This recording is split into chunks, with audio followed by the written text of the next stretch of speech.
When we think of sacred sites, the pyramids of Giza, Stonehenge, Machu Picchu, we picture ancient wonders rising proudly from the earth, built by brilliant civilizations whose secrets we've long forgotten. But behind their beauty lies a far darker truth, one that some believe was never meant to be discovered. Here's the shocking part. These sites, scattered across continents, appear to share the same geometric pattern, a global alignment that shouldn't be possible. From the deserts of Egypt to the jungles of South America, the world's most mysterious monuments seem to sit on invisible lines, as if someone or something mapped them with knowledge far beyond their time. Imagine this. You trace a line from the Great Pyramid in Egypt to the ancient city of Petra in Jordan. Continue westward, it passes right through the Oracle of Delphi in Greece, then the ruins of Rome, then Stonehenge, and crosses the Atlantic to reach the Mayan pyramids of Central America. It's not a random coincidence. It's too precise, too perfect. Archaeologists once dismissed these alignments as conspiracy, but as technology advanced, satellites, laser mapping, geospatial analysis, the pattern became impossible to ignore. The world's sacred sites weren't just randomly built, they were connected, like points on a cosmic blueprint carved into the very skin of the planet. And here's where it gets even stranger. Many of these sites share not just alignments, but purpose. The ancients worshipped similar gods. They built similar temples. They used similar symbols. Cultures that met somehow built the same sacred geometry: circles, triangles, spirals, the golden ratio, as if they were following the same manual of creation. How could civilizations thousands of miles apart, with no contact, draw from the same designs? Who taught them? Some researchers believe the answer lies beneath our feet, in the so-called Earth grid, a hidden network of energy lines that ancient builders supposedly knew how to harness. They called them ley lines, channels of power, where the Earth's magnetic forces converge. Many sacred sites, from the Great Pyramid to Angkor Wat, sit directly on these intersections, as if deliberately placed to tap into the planet's heartbeat. Think about that. Thousands of years ago, before satellites, before compasses, before modern tools, our ancestors might have mapped the planet's magnetic field with shocking accuracy. How? No one can explain. But the most chilling part? Some claim this knowledge wasn't human in origin. Ancient Sumerian texts speak of the Anunnaki, beings from the sky, who descended to teach mankind the laws of heaven and earth. The Egyptians wrote of gods who came from the stars and gave them wisdom. The Mayans believed their ancestors arrived from the Pleiades. And across the globe, the same theme repeats: knowledge descending from the heavens, sacred geometry gifted from above. Coincidence or evidence? Picture an ancient priest standing atop a newly built temple. The stars blaze overhead.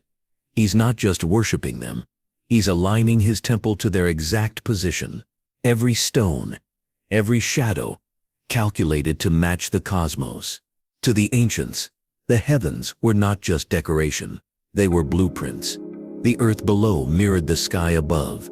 As above, so below. Modern researchers like Eric von Däniken and Graham Hancock have long argued that ancient civilizations might have inherited advanced knowledge from an unknown source, perhaps a forgotten civilization, or perhaps visitors from beyond. The idea may sound outrageous, but so did the round earth once. Even stranger are the mathematical connections. The coordinates of the Great Pyramid's latitude encode the exact speed of light.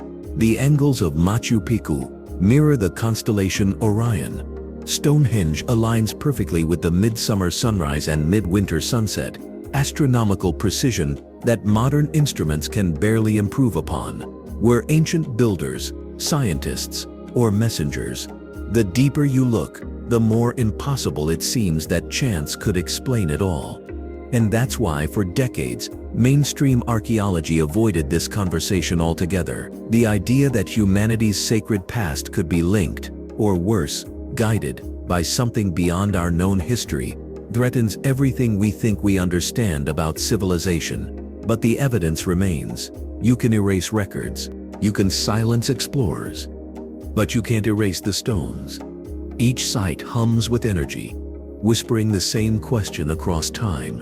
Who mapped this world before we did? Because if these alignments are real, if the pyramids, Stonehenge, Easter Island, and Machu Picchu were designed to fit into a single pattern, then history as we know it isn't just incomplete, it's wrong. And maybe that's why so many ancient maps, manuscripts, and temples were destroyed or buried, not just by nature, but by intent. Maybe someone didn't want us to remember. So what did the ancients really know? Who or what guided their hands? And how did they build a planetary map of power, thousands of years before satellites ever existed? The truth may lie not just in the stones, but in the stars. When you stand before the Great Pyramid, it doesn't feel like architecture. It feels like intention carved in stone. Every line, every shadow, every angle whispers of precision, far too advanced for its time. And yet, across the ancient world, the same secret language appears, a code written not in words but in numbers, geometry, and stars. Here's the astonishing part. Civilizations separated by oceans, the Egyptians, the Mayans, the Incas, the Hindus, all used the same sacred numbers and shapes: circles, triangles, spirals, and the golden ratio, the mathematical fingerprint of the universe itself. Somehow they all knew the same universal truth: geometry was divine. To them, the universe wasn't chaos. It was a perfect design. The gods didn't just rule the heavens, they built them with mathematics. The ancients believed that by mirroring this order on earth, they could bring themselves closer to the gods. Temples weren't just places of worship, they were cosmic machines, designed to align the human world with the celestial one. Imagine standing inside an ancient Egyptian temple at dawn. The first beam of sunlight pierces the darkness, sliding across the stone floor, illuminating a single hieroglyph, a sun disk, carved thousands of years ago. That light doesn't fall there by accident. It happens only once a year, on the same day at the same moment. That's not coincidence. That's design.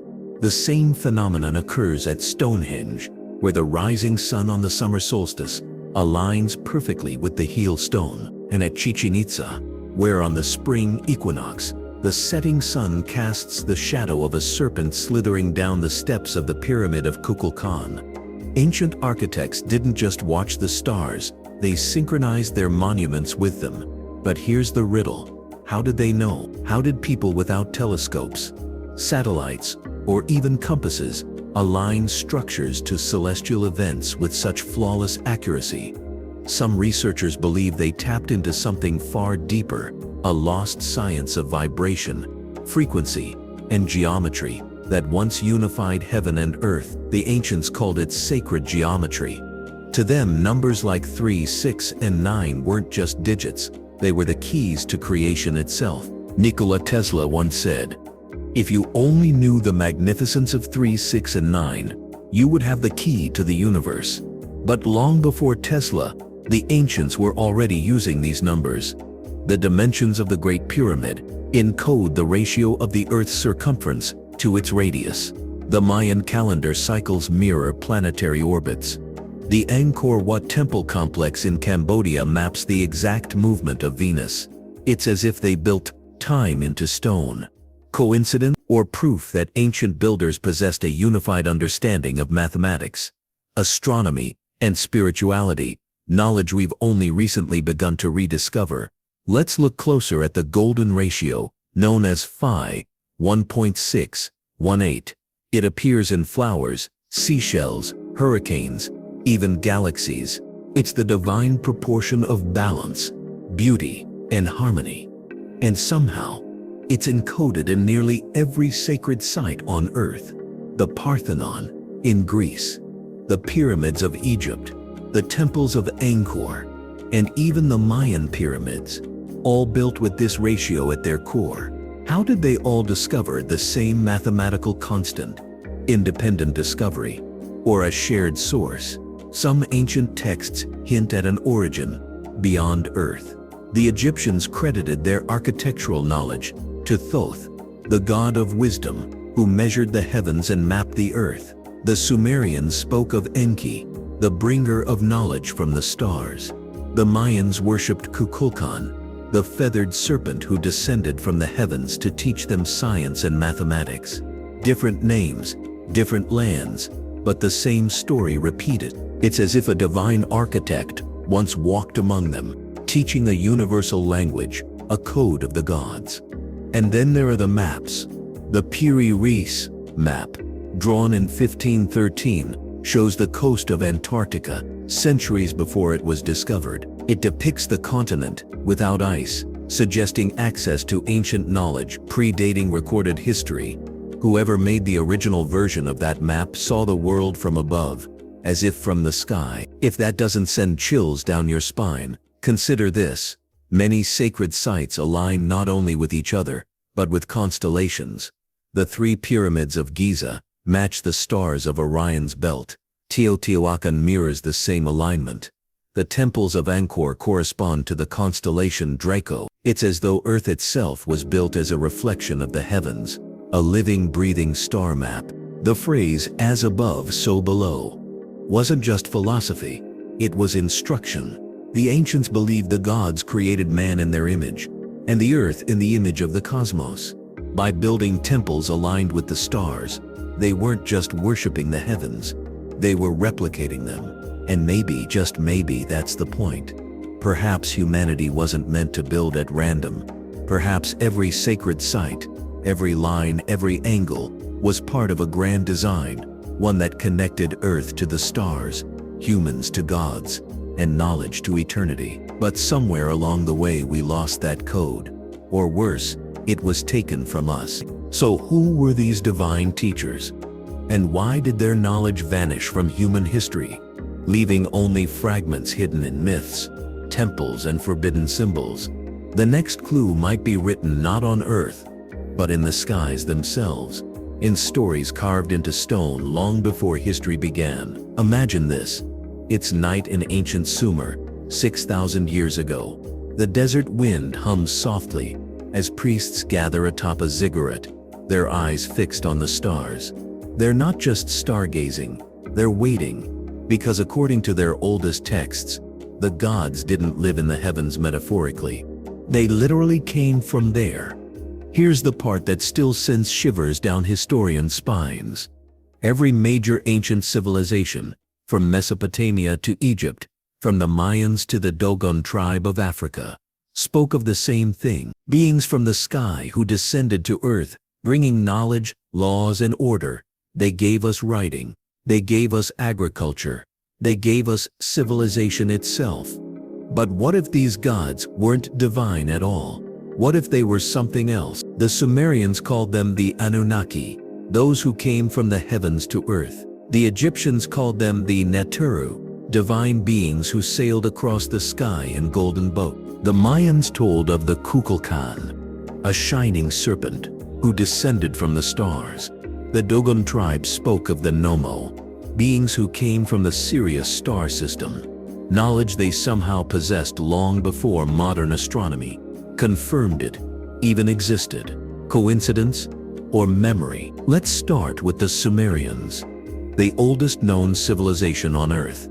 Their clay tablets describe beings who descended in fiery chariots, shimmering with light, who created man in their image, using the essence of life.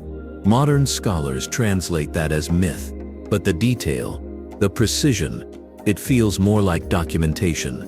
The tablets even describe the orbits of distant planets in our solar system that weren't discovered until millennia later.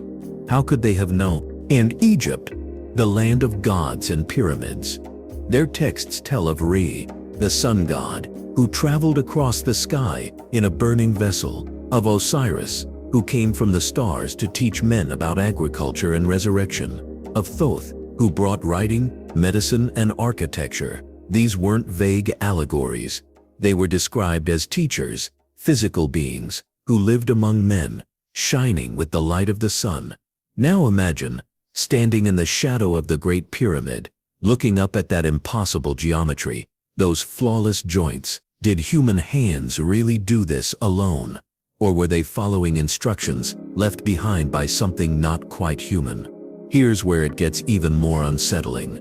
Around the world, across cultures that supposedly never met, the same symbols appear: winged discs, serpents descending from the sky, halos of light around the heads of gods.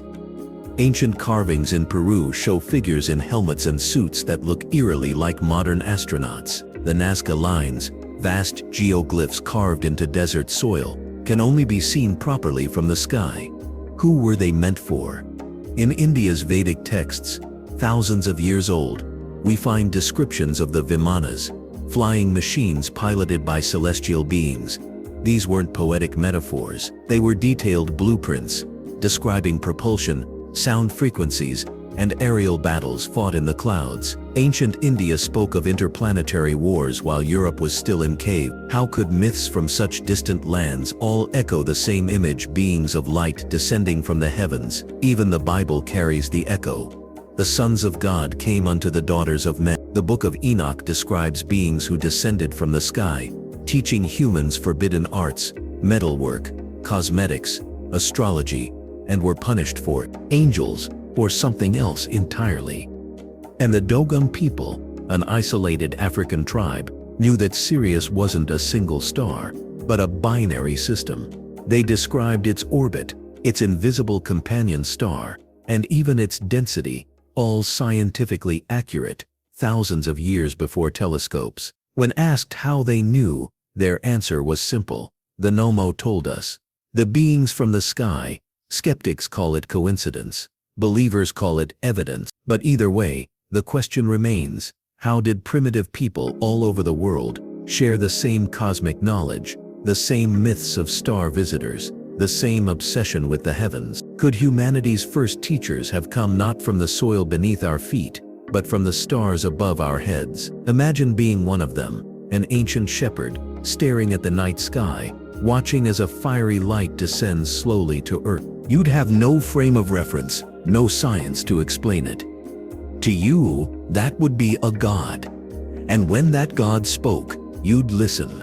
When that god told you how to build, how to plant, how to worship, you'd obey. Maybe that's where civilization began, not through evolution, but through intervention. But if that's true, it raises a chilling question. Why did they leave? Why did the gods vanish, leaving behind ruins, myths, and fragments of forbidden knowledge? Some say they never truly left, that they still watch, waiting for humanity to reach a level of understanding where we can meet them as equals, not worshippers. Others believe we were their experiment all along, that Earth itself was a seed, and we the result. So when you look up at the night sky tonight, remember this: the same stars that guided the ancients still burn above us. Maybe they're not just lights in the dark, maybe they're reminders of where we came from and who might still be watching. Here's a question that still defies logic. How did people, thousands of years ago, build something so mathematically perfect, so astronomically aligned, that even with modern technology, we struggle to replicate it? I'm talking about the Great Pyramid of Giza, a monument so precise it shouldn't exist, yet it does. Imagine standing before it, that colossal triangle of stone, rising from the desert like a frozen sunbeam. Each block weighs up to 80 tons, carved, transported, and stacked with an accuracy of less than a millimeter. The entire structure is aligned to true north, with an error margin smaller than that of most 21st century skyscrapers. Its base, perfectly level. Its proportions, mirroring the curvature of the Earth itself. How did they do it without lasers, cranes, or modern surveying tools? That's the question scientists, archaeologists, and engineers have argued about for over a century. And the answers they've given, ramps, manpower, simple tools, never quite fit the evidence. Here's the shocking part. The Great Pyramid isn't just a tomb. It's a message, a mathematical code written in stone. The pyramid's dimensions encode the number pi, 3.1, 4159, and the golden ratio, both discovered by modern mathematicians thousands of years later. Its height multiplied by 1 billion equals the distance from Earth to the Sun. Its perimeter reflects the Earth's circumference. These aren't coincidences, they're cosmic signatures. So who encoded them? Let's look closer. Beneath the limestone casing, deep within the pyramid's heart, lies the king's chamber, a room carved from red granite, transported from Aswan, nearly 500 miles away. The chamber's acoustics are so perfect that sound waves bounce and resonate like a tuned instrument. Modern researchers have recorded electromagnetic anomalies there, frequencies that pulse at the same range as the human brain's alpha waves. It's as if the pyramid was designed not just as a tomb, but as a machine, a device, a generator. In 1978, a team of engineers from France measured residual energy inside the structure. They found something unexpected, a faint, electromagnetic field emanating from the pyramid's apex. It wasn't random. It was focused, controlled, almost intentional. Now here's where it gets strange. The Great Pyramid isn't alone. Across the world, we find the same architecture, step pyramids, aligned to the stars.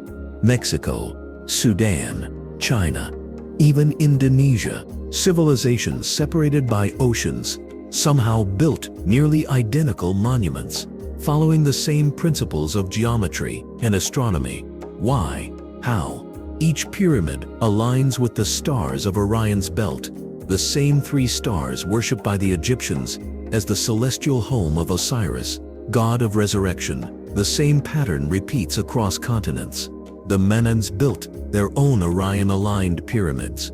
The Chinese pyramids, near Xi'an, point to those same stars. Even the temples of Angkor Wat follow Orion's layout. Coincidence or communication? What if these pyramids weren't just tombs or temples, but beacons, celestial markers meant to be seen from above? Some ancient astronaut theorists believe these were part of an interconnected grid, a planetary energy network linking key sites across Earth. Giza, Stonehenge, Teotihuacan, Machu Picchu, all positioned on what's called the global ley line system. And here's the unnerving part. Modern satellite imaging supports it. These sites fall on geometric alignments that trace across continents with mathematical precision, as if someone or something mapped the planet long before humanity supposedly could. But here's where the story deepens. When Napoleon entered the Great Pyramid in 1799, he spent hours alone inside the king's chamber. He emerged pale, shaken, and refused to speak of what happened. On his deathbed, when asked, he whispered only, "You wouldn't believe me if I told you." What did he see in there? Even the air inside the pyramid feels charged, thick with static, humming with ancient power. Modern engineers say it's just structure and symmetry. Spiritualists say it's energy, a lingering pulse from a time when the pyramid was alive. Because according to the ancient texts, the pyramids were not built by slaves. They were built by the followers of Horus, guided by celestial architects. The priests of Heliopolis wrote that the first pyramid was raised in the time of Zep Tepi, the first time when gods ruled alongside men.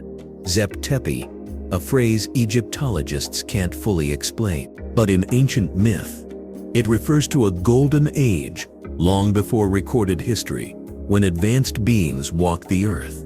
Maybe they weren't gods in the divine sense. Maybe they were visitors, engineers from the stars, leaving behind blueprints in stone. And when those beings left, humanity remembered their power not as science, but as divinity. Think about it. A civilization suddenly emerging from the Stone Age with precise astronomical knowledge, advanced mathematics, and megalithic engineering skills that would take modern man centuries to rediscover. That doesn't sound like evolution. It sounds like inheritance. So the Great Pyramid stands there, silent, eternal, daring us to understand. Was it a power plant? A message? Or all three? Here's one more riddle. No hieroglyphs decorate its interior. No inscriptions name the pharaoh. For a civilization obsessed with recording their legacy, that silence is deafening. It's as if the pyramid itself was the message, a monument to something older, greater, and forbidden. And the deeper you look, the more it feels like the pyramid wasn't built for the dead, but for the ones who came from the stars. Imagine walking through a jungle where the air is thick with humidity and the sound of insects fills the air. The ground beneath your feet isn't just soil, it's history, buried for centuries. Then through the vines and roots you see it, stone, perfectly carved, walls so smooth, they look machine-cut. A temple that seems impossible for its time. From the rainforests of Cambodia to the plateaus of Peru, the same mystery repeats. Temples built with techniques so advanced they shouldn't exist. These aren't crude stacks of rock, they're precision-engineered masterpieces. Every block interlocks perfectly, with joints so tight even a single hair can't slip between them. And these structures have stood for thousands of years, surviving earthquakes, floods, and time itself. Let's start in Cambodia. Angkor Wat, the largest religious monument on Earth, built in the 12th century, but some say the site's foundations are far older, dating back to a forgotten civilization that predated even the Khmer Empire. Angkor's layout mirrors the constellation Draco. Its towers align with celestial movements. The entire complex seems designed as a map, one that connects heaven and earth. The stones, millions of tons of them, were carved with surgical precision, then transported from quarries 30 miles away, across rivers and dense jungle, without wheels or modern cranes. The sandstone blocks fit together as if molded. Even the reliefs, depicting gods descending from the sky, seem to whisper that Angkor Wat wasn't just built for the gods, it was built by them. Now travel thousands of miles west, to Peru, where the temple fortress of Sacsayhuaman rises above the city of Cusco. Each block weighs up to 300 tons, and they lock together like a 3D puzzle. The joints curve, twist, and interlock in ways modern engineers can't replicate. No mortar, no gaps, just flawless design. Some walls even appear melted, as if the stone had been softened, reshaped by heat beyond anything the ancients supposedly possessed. How did they do it? Mainstream archaeology says it's the result of clever craftsmanship and time. But the truth is, no one can explain how such technology existed centuries before metal tools or advanced machinery. Because here's what's haunting. The Incas, the civilization credited with these structures, admitted they didn't build them. They said the temples were the work of the gods who came before. And they weren't the only ones. In Lebanon, the ruins of Baalbek tell a similar story. Beneath the Roman columns and courtyards lies an older foundation, blocks of stone weighing more than 1,000 tons each. One of them, the Stone of the South, is the largest single-cut stone ever quarried. Modern cranes can't lift it. Yet somehow, thousands of years ago, it was precisely positioned to form the base of a massive platform. Ancient legend calls Baalbek the landing place of the gods. Its name translates literally to the city of Baal, the sky deity. Early texts claim it was built as a gateway, a platform for the sky chariots. Coincidence? Or memory of something we've chosen to forget? The same patterns echo in India, where the temples of Ellora and Kailasa defy logic. The Kailasa temple was carved, not built from a single mountain of rock.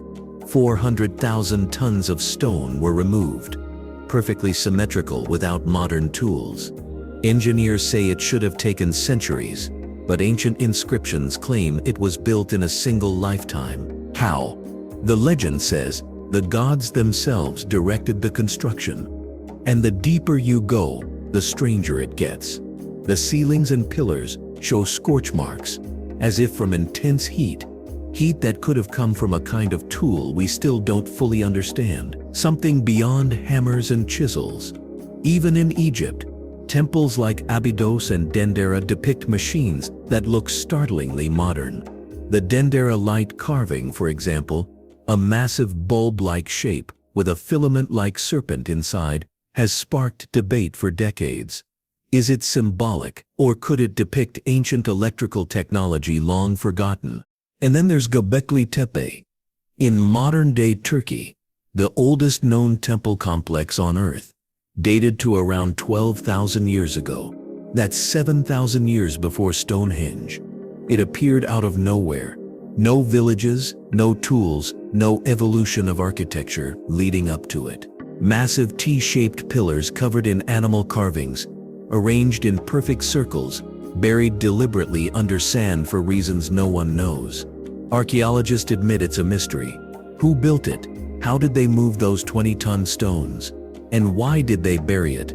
As if hiding it from the future. Everywhere we look, these temples tell the same story: impossible technology, unexplained precision, and myths of celestial builders. Could these be the remnants of a lost global civilization? One erased by time, yet remembered through legend? Or, as some believe, the fingerprints of visitors who came to teach, to build, and then vanished, leaving only stone as their legacy?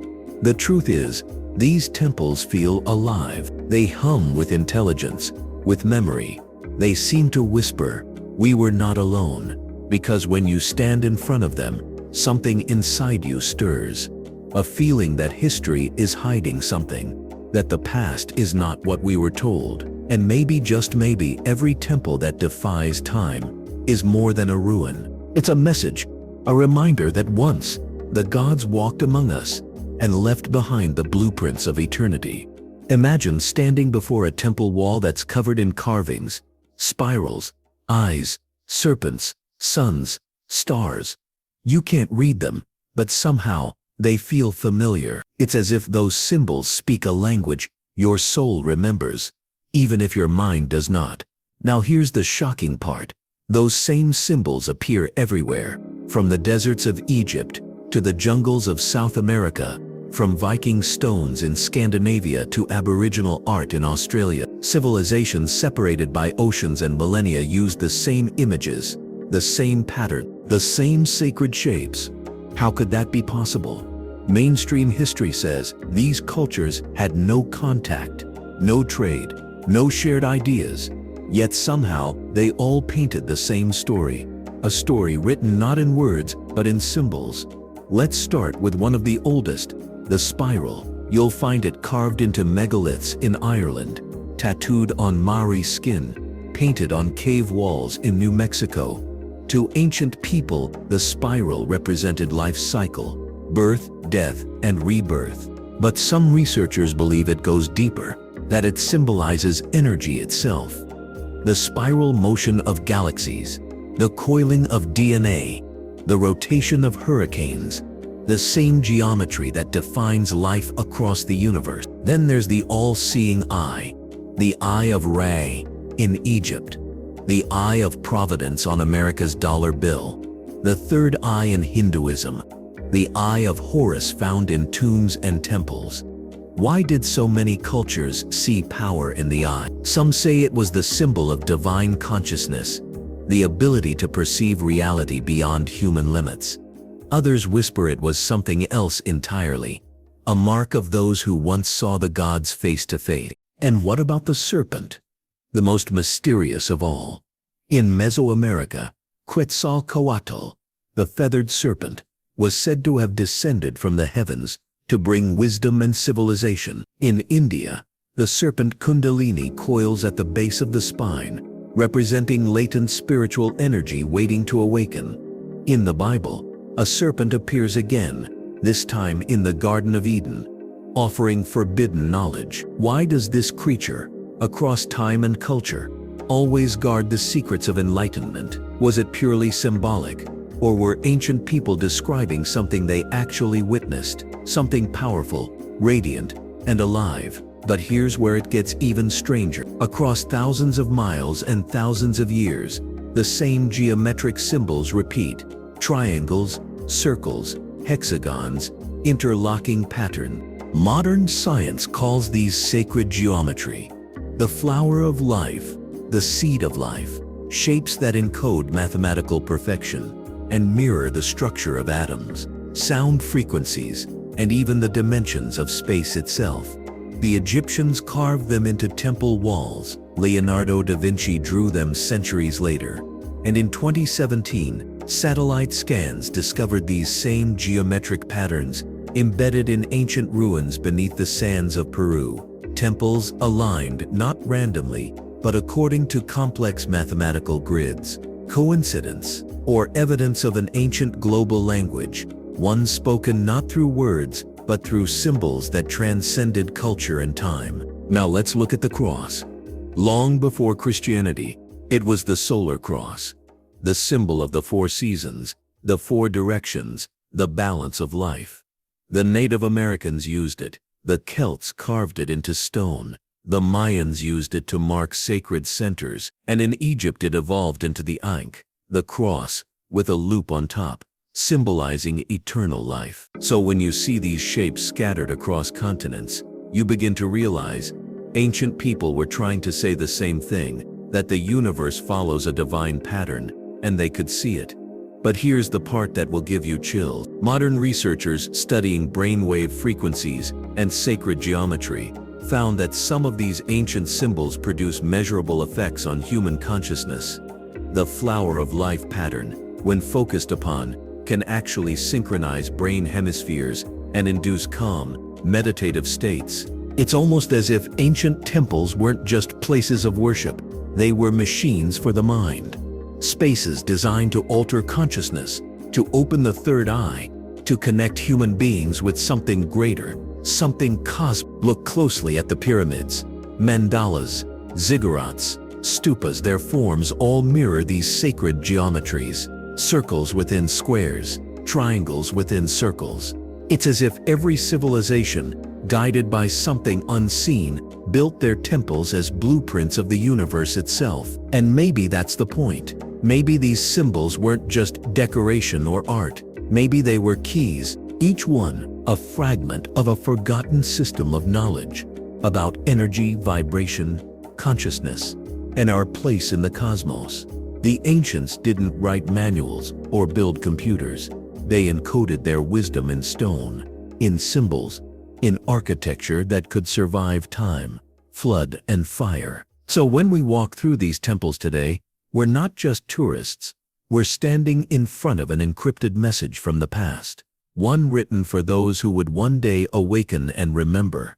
Because maybe, just maybe, these symbols weren't meant for the people of their time. Maybe they were meant for us, for a future humanity, ready to understand what the ancients already knew, that the language of the gods was never words. It was geometry, vibration, and light. And every sacred site on earth is still speaking that language. If only we'd learn how to listen. Imagine this. It's night in the desert of ancient Egypt. The stars burn bright above the dunes, not random but precise. The priests of Ra gather under the open sky, their torches flickering against stone walls covered in hieroglyphs. And then suddenly, silence. A strange light cuts across the heavens. It's not fire, not a comet. It moves with purpose. Intelligent, deliberate. Here's the chilling part. That same story, that same light, is told again and again. In Egypt, in Sumer, in Mesoamerica, civilizations that never met, all recording gods who descended from the sky, taught humanity secrets of creation, and then vanished, promising to return. Who were they? Ancient texts call them many names. The Anunnaki in Mesopotamia, the Watchers in the Book of Enoch, the Sky People of the Americas, the Serpent Gods of Asia. But no matter the name, the message is always the same. They came from the star. Let's start in Sumer, the cradle of civilization. Clay tablets, over 5,000 years old, described beings who descended from the heavens to create humanity. They weren't spirits. They were physical beings, depicted with wings, helmets, and tools. The Sumerians claimed they were taught writing, agriculture, mathematics, even astronomy, by these sky gods, whom they called the Anunnaki. And these weren't primitive myths. The Sumerians mapped the solar system with uncanny accuracy, identifying planets invisible to the naked eye, including Uranus and Neptune. How did they know? Then there's Egypt. The pharaohs believed they were descendants of gods who came from the stars, specifically from the constellation Orion and the star Sirius. The pyramids of Giza aligned perfectly with the stars of Orion's belt, not roughly, but with pinpoint precision. Even more striking, ancient texts, like the pyramid texts, describe beings descending in fiery boats, bringing with them the knowledge of architecture, medicine, and cosmic order. In Bolivia, at the ruins of Tiahuanaco, the Gate of the Sun depicts a god holding what looks like technological instruments, flanked by figures that resemble astronauts more than priests. The site itself sits at 13,000 feet above sea level, built with blocks weighing hundreds of tons, cut with laser-like accuracy. Local legends say the gods descended from the sky, built the city in a single night, and then returned to the heavens. The Dogon tribe of Mali in Africa offers another mystery. Long before telescopes, they knew that the star Sirius had a hidden companion, a dense dwarf star invisible to human eyes, known today as Sirius. How could an isolated tribe know the orbital pattern and density of a star discovered only in the 20th century? The Dogon say their ancestors were taught by beings from Sirius, the Nomo, who came in a spinning vessel that glowed like fire. And across the ocean, in Central America, the Mayans recorded gods who descended from the sky on beams of light, promising to return when the stars align. Their temples, especially at Teotihuacan, were built to mirror the layout of the solar system. The central pyramid, the Temple of the Sun, aligns perfectly with astronomical cycles known only through modern science. Coincidence or remembrance? Let's go deeper. Ancient Indian texts, the Vedas and the Mahabharata, describe flying machines called vimanas. These weren't poetic metaphors. They were described in detail: their engines, their propulsion, their battles in the sky. Some even mention luminous chariots powered by mercury and fire. In one verse, a weapon called the Brahmastra releases energy so fierce it reduces cities to ashes and blinds those who see it, eerily similar to descriptions of modern nuclear blasts. If these are mere myths, why do they read like eyewitness reports? Even the Bible contains echoes of this story. In the book of Ezekiel, the prophet describes a wheel within a wheel, glowing metal, and beings with faces of men and lions. He saw them descending from the heavens in brightness like fire. Ancient visions of divinity or early accounts of extraterrestrial contact. Now think about this. If intelligent beings visited Earth thousands of years ago, they wouldn't have arrived with spacesuits and ray guns. To early humans, their technology would have seemed magical, indistinguishable from divine power. Every miracle, every pillar of fire, every chariot of the sun could have been technology so advanced, it appeared supernatural. And what if those visitors didn't just come once? What if they stayed shaping our civilizations, guiding our evolution, encoding their knowledge into stone temples and myth, so we'd one day uncover it again? Modern science is beginning to catch up to this idea. The panspermia theory, the idea that life on Earth was seeded from space, is gaining serious traction. Even NASA admits that amino acids, the building blocks of life, exist on comets and meteors. So what if life didn't just arrive by accident, but was brought here? Ancient people didn't worship these beings because they were gods. They worshipped them because they were powerful, luminous, and otherworldly. They could heal the sick, raise monuments, and vanish into the sky. And maybe, just maybe, the myths of returning gods aren't fantasy, but memory. Because every culture has one prophecy in common. The gods who came from the stars will one day return. The Mayans said it. The Egyptians said it.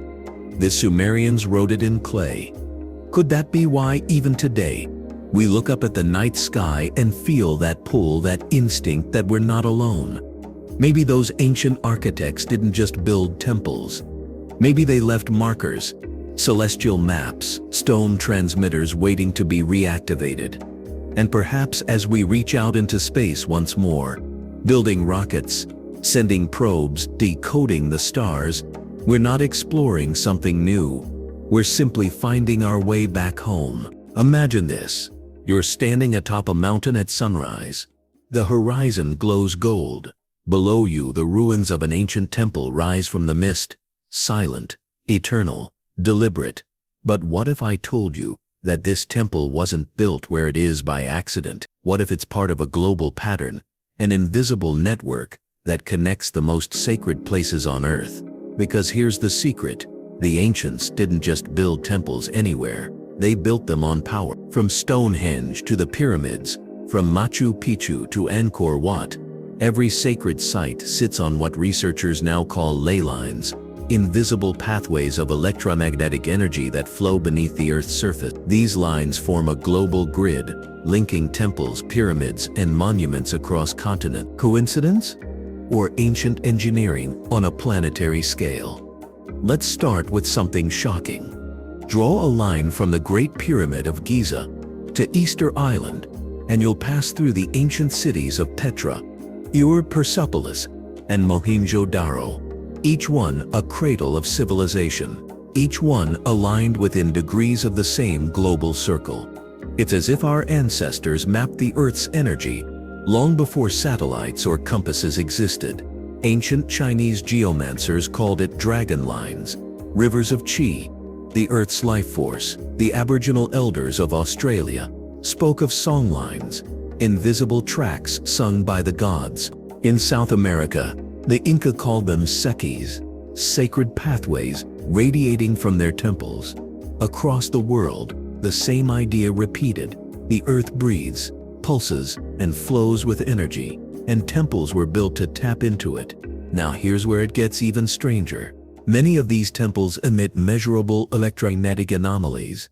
Modern instruments have recorded higher than normal ionization, magnetic flux, and even radiation readings around sacred sites like Stonehenge and the pyramids. At some megalithic structures, researchers detected frequencies that align with Schumann resonance, the natural heartbeat of the planet, at 7.83 Hz, the same frequency that calms the human brain.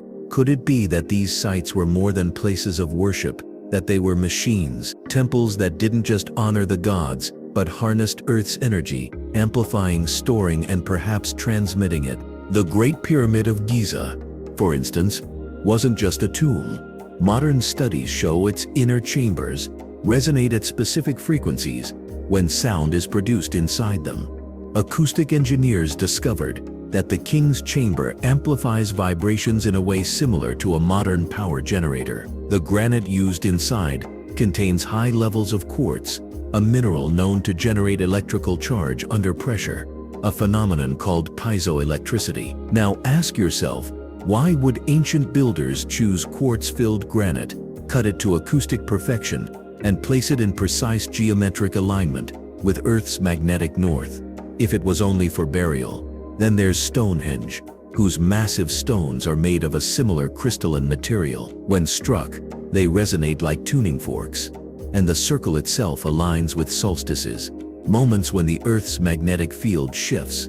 Could the ancients have known that sound and stone could draw energy from the planet itself? Move east to Angkor Wat, perfectly aligned not only with the stars, but with underground water currents. Water, moving through magnetic stone, generates static charge. The temple's moat isn't decorative, it's conductive. It's as if the entire site was designed to generate and channel natural energy. And in South America, Machu Picchu sits atop a granite mountain threaded with natural veins of quartz. Local Quechua legends say the Inca built it there because the mountain sang. Modern geologists confirm that vibrations from deep tectonic movement resonate through its bedrock, creating a natural hum. Now consider this. If all these temples were positioned on the world's energetic hotspots, if they were built with quartz, aligned with stars, and designed to vibrate, then they weren't just religious centers. They were part of a planetary network, built to keep the earth and its inhabitants in harmony. Imagine the world as a vast energy circuit, temples as the nodes, connected by invisible lines of force. The ancients understood this. They didn't see Earth as a rock floating in space. They saw it as a living being, breathing, vibrating, and conscious. The priests, shamans, and architects of old weren't just builders. They were engineers of energy. They knew how to tune the planet like an instrument, using sound, stone, and sacred geometry. And then something changed.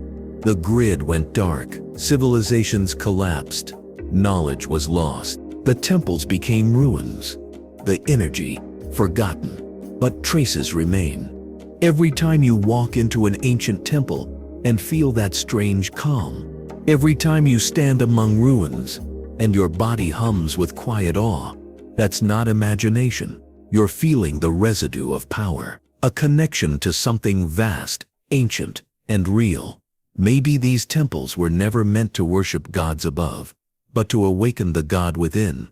And if that's true, then what happens when all these sites, all these nodes of the planetary grid, are reactivated? Could unlocking them again reconnect humanity to the Earth's forgotten energy? Could it reawaken the balance that ancient builders fought to preserve? Because maybe, just maybe, these sacred sites aren't just memories of lost civilizations.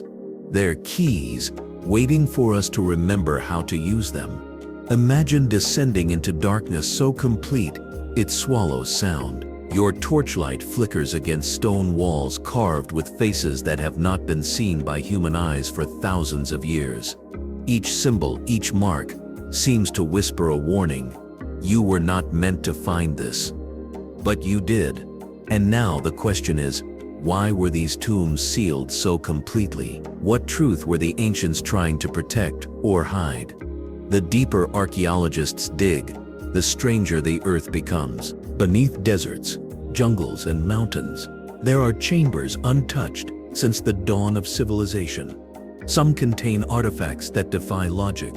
Others are completely empty, as if whatever was once buried there was taken. Let's start with Egypt, the land of eternal secrets. Deep beneath the sands near Saqqara lies the Serapeum, a labyrinth of colossal granite sarcophagi, each weighing over 70 tons. These tombs are so perfectly carved they appear to have been machined. Their surfaces are smoother than glass. The question that haunts every engineer who visits is simple.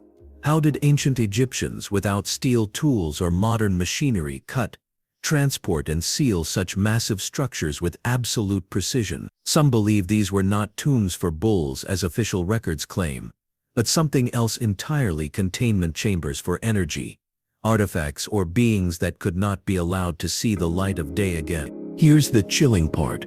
When the first chamber was opened in 1850, explorers found the lid fused shut, not sealed by mortar, but melted, as if by intense heat or radiation. Whatever was inside had been locked away with a purpose, and perhaps not by human hands. Then there's the Tomb of the Giants in Sardinia. Beneath rolling hills lie hundreds of megalithic graves, too large for ordinary humans. Local legends speak of towering beings who once ruled the island, their bones hidden deep underground. Early explorers claim to have unearthed massive skeletons, some nearly 10 feet tall, before they mysteriously vanished into government vaults. Official statements called them misidentified animal remains, but the witnesses never changed their story. Across the world, the pattern repeats. In China, the mausoleum of the first emperor, Qin Shi Huang, remains sealed. Thousands of terracotta soldiers guard it, but no one has dared to open the tomb itself. Why? Because ground surveys show the burial chamber is surrounded by rivers of liquid mercury, poisonous, shimmering, and impossible to approach without dying. Ancient texts describe the mercury as part of a model of the universe within the tomb. But scientists are left wondering, how did a 2000-year-old civilization extract, refine, and contain such vast quantities of the element without modern tools? And what if that mercury wasn't symbolic at all, but a power source. Because in ancient myth, Mercury, known as Quicksilver, was often linked to the gods, used in alchemy to create immortality or energy beyond comprehension. Could the emperor's tomb be more than a grave? Could it be a sealed reactor, its energy still dangerous today? Then there's Turkey's Derinkuyu, a vast underground city carved into volcanic rock, 20 stories deep, capable of housing thousands of people. Ventilation shafts, wells, stables, and even defense systems, all cut with mathematical perfection. But here's what archaeologists can't explain. Derinkuyu wasn't built to live in, it was built to hide in. Hide from what? The walls show no signs of fire or invasion. There are no royal tombs, no signs of trade or religion, only silence and shadows. As if the people of an ancient age fled underground to survive something unimaginable on the surface. Maybe a flood, maybe a war, or maybe something not of this world. Because across every continent, from the catacombs of Rome to the honeycomb caves beneath the Gobi Desert, ancient texts whisper of gods who came from the sky, and of civilizations who built tombs not just for their dead, but to bury the evidence of these beings forever. Some tombs were designed to seal them in, others perhaps to seal them out. And here's a thought: if these sites were meant to hide knowledge, then each discovery, each tomb we open, is like pulling a pin from an ancient lock. Are we ready for what might be released? In Peru, deep beneath the Nazca Plateau, explorers recently uncovered a network of sealed chambers. Inside one, they found something extraordinary: small, mummified bodies with elongated skulls and 3 fingers. Local legends called them the Sky Ones. Scientists still debate their origins, but one thing is certain: these remains do not fit any known human pattern. Coincidence? Or proof that ancient civilizations buried more than just their dead? They buried their truth. The ancients knew something powerful roamed this earth long before us. They recorded it in symbols, built monuments to remember, and buried the evidence deep beneath the soil. And yet, even buried, the energy of these tombs lingers. Visitors report dizziness, strange electrical interference, even hallucinations.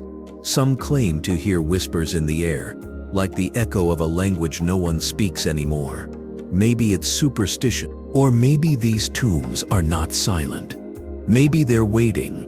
Because as we dig deeper, the line between archaeology and revelation blurs. What if beneath every sacred ruin, beneath every sealed chamber, there's a secret not meant for modern eyes? What if the ancients weren't just building graves, but warnings? The truth might not be about who was buried, but about what still sleeps there. Imagine this: a night sky without the noise of cities, no electricity, no planes, just the cold silence of eternity above. And then a light moves against the stars. Slowly, purposefully, not falling like a meteor, not flaring like fire, moving like something alive. For ancient civilizations, this was not imagination, it was memory. They spoke of beings who came from the heavens, shimmering in fire and metal, descending in storms of light. The Sumerians called them the Anunnaki, those who came from the sky. The Maya named them Kukulkan, the feathered serpent who brought knowledge. In Egypt, they were the Neteru, divine beings who walked beside pharaohs. Across the world, from India's Vimanas to Greece's Titans, every culture shared the same story. Gods descended, ruled, and then vanished. But what if they didn't vanish? What if they left clues waiting for us to find? Because here's the truth: the farther we dig into history, the more it begins to sound like science. Ancient texts describe flying machines, weapons of light, and star maps that shouldn't exist. The Mahabharata speaks of flying chariots that released lances of fire, which burned cities to dust. The Bible describes Ezekiel's wheel, a fiery craft of metal and crystal, guided by beings not of this earth. And on every continent, carvings show the same impossible scene: humans standing before towering figures with elongated skulls, almond eyes, and halos that look eerily like helmets or energy fields.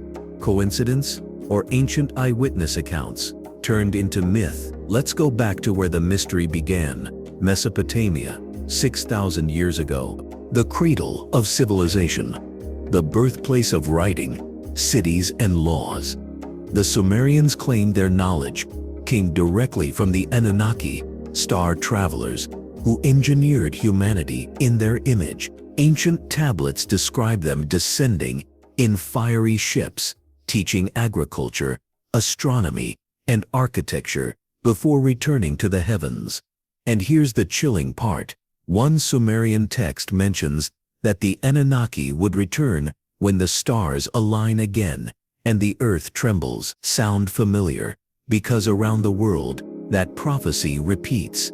In the Andes legends of Viracocha, the bearded god who came from the sea, say he promised to return when the sky gods awaken. The Hopi of North America speak of the Kakina, sky spirits who once walked among men and will come back in the final age. Even in ancient China, records describe the sons of heaven, who taught the early emperors the ways of the stars, and warned that one day they would reclaim what was once theirs. Now look at the stars. Every 26,000 years, Earth completes a great cycle, the precession of the equinoxes.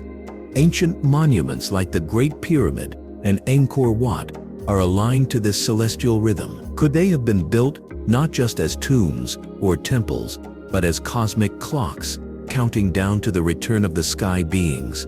Modern archaeologists may laugh, but here's what they can't ignore: the precision. The pyramids of Giza align perfectly with Orion's belt. Teotihuacan's layout mirrors the same constellation.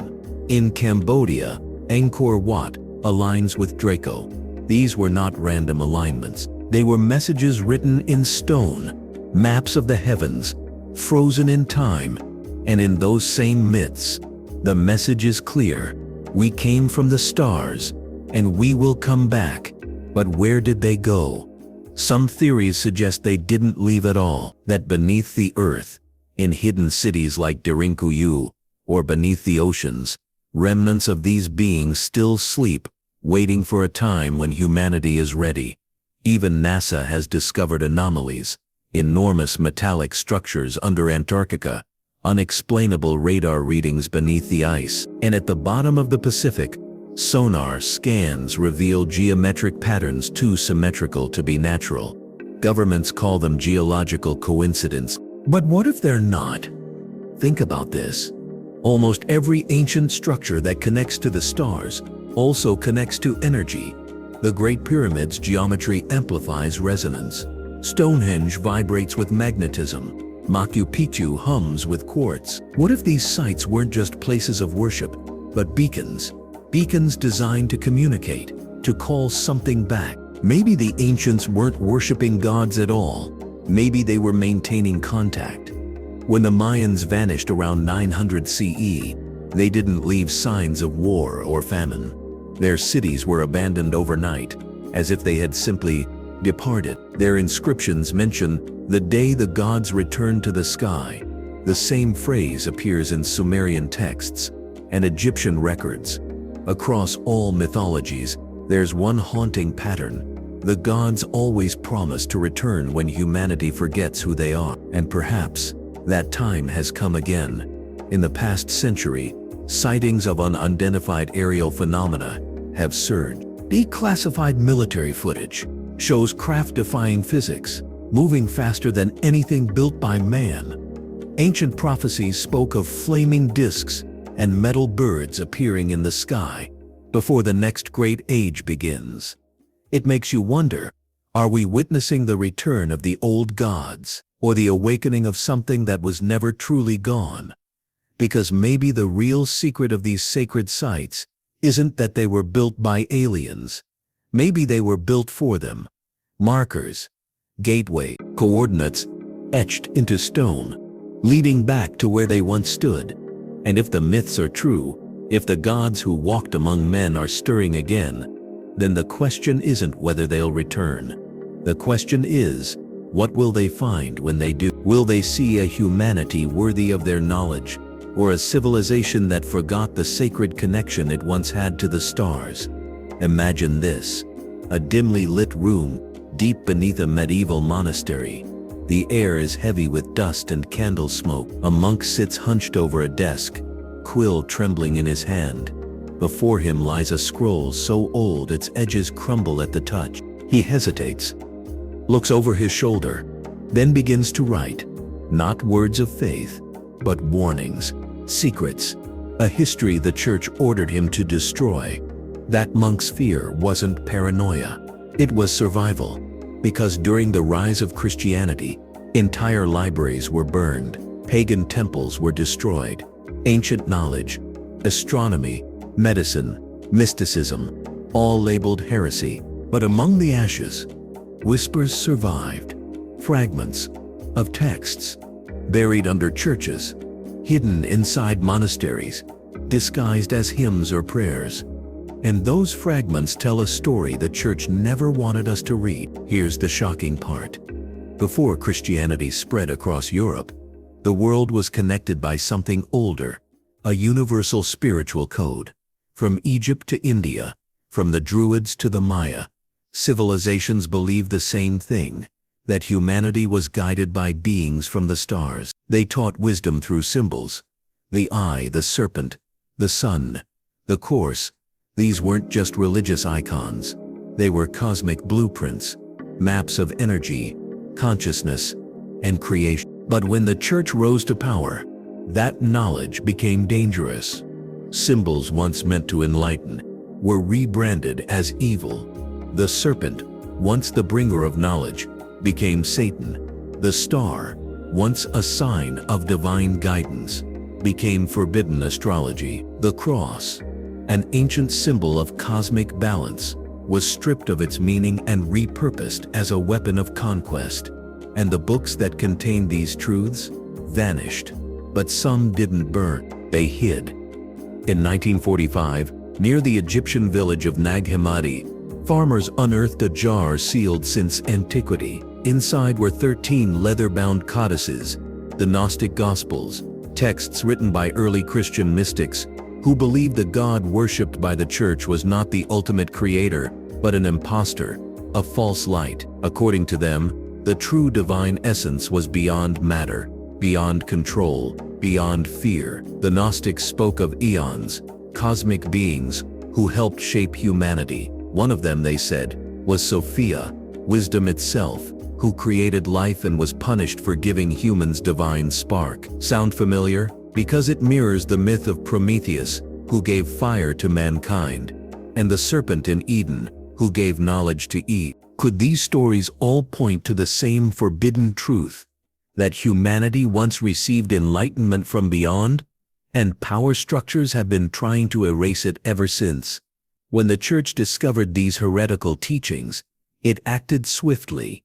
The followers of Sophia were hunted, their scriptures destroyed, their teachers executed or forced underground. By the 4th century, the world's spiritual narrative had been rewritten. Light became darkness, truth became blasphemy, and the real story of human origins was buried under dogma. But the symbols refused to die. Walk into any cathedral today, and you'll still see them, carved in plain sight. The all-seeing eye, glowing above altars, the serpent coiled around crosses, the sun wheel in stained glass, identical to ancient Egyptian solar discs. It's as if the masons who built these cathedrals knew they were encoding truths the church couldn't destroy. Take the Chartres Cathedral in France. Its floor bears the shape of a labyrinth, a perfect mathematical spiral, aligned to the solstices. Inside, the windows form a star map that matches the constellations over Egypt at the time the pyramids were built. Why?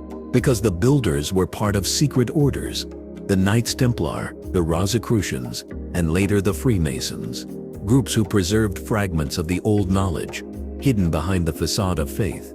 And the Templars, they were more than crusaders, they were seekers. When they reached Jerusalem during the Crusades, they didn't just guard the Holy Land, They excavated beneath the Temple Mount. What did they find?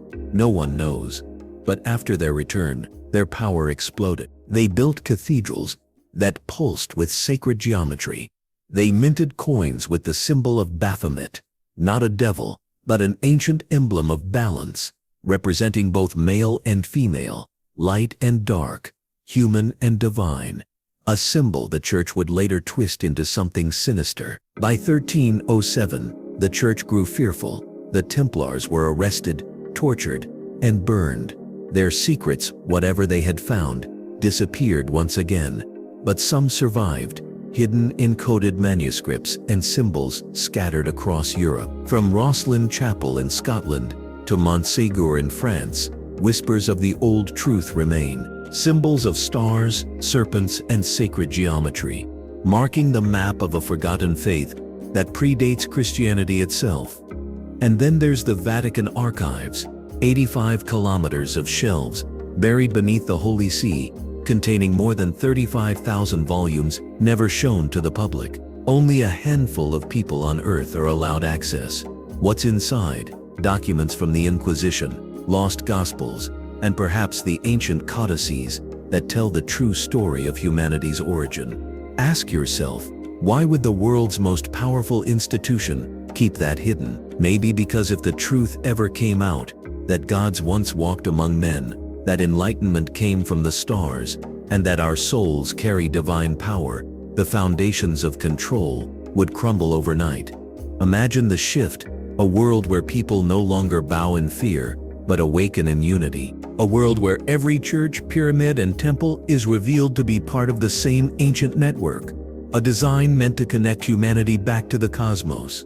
Maybe that's why they buried it, because the most dangerous kind of freedom is knowledge. But the hidden codex is rising again, in uncovered scrolls, in decoded carvings, in whispers across the digital age.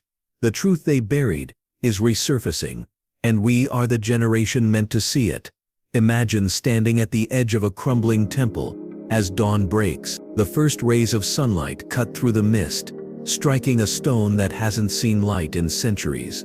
And suddenly, a pattern appeared. Symbols align. A hidden message, carved for those who would come long after. A warning, a promise, a choice. Every ancient civilization, Sumerian, Mayan, Egyptian, Hindu, Hopi, spoke of a time when humanity would forget its origins, when greed would blind us, when the earth would tremble, when the stars would shift. They called it the age of forgetting. And they all said the same thing. When that day comes, the sky will open again. The question is, are we living in that moment right now? Look around. Floods, swallowing cities, forests burning, skies changing color. Technology advancing faster than human wisdom can keep up. The ancients warned that when mankind loses balance with nature and spirit, the planet itself would begin to react, not as punishment, but as correction. And if their stories are true, these weren't prophecies. They were memories, cycles that have happened before. The Mayans didn't predict the end of the world in 2012. They predicted the end of one era and the beginning of another. The return of knowledge, the reawakening of memory. The Vedic texts speak of the Kali Yuga, an age of darkness, followed by renewal. The Egyptians carved it into stone, the phoenix that burns and rises again. Every symbol, every myth, every prophecy, all pointing to now. But here's the part they never told us. The awakening wouldn't come through gods descending from the sky. It would come through us, remembering who we are.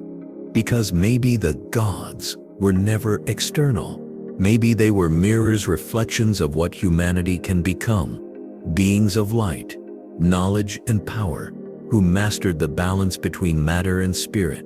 And when they said we will return, maybe they didn't mean from the stars. Maybe they meant from within. Look at what's happening across the world today.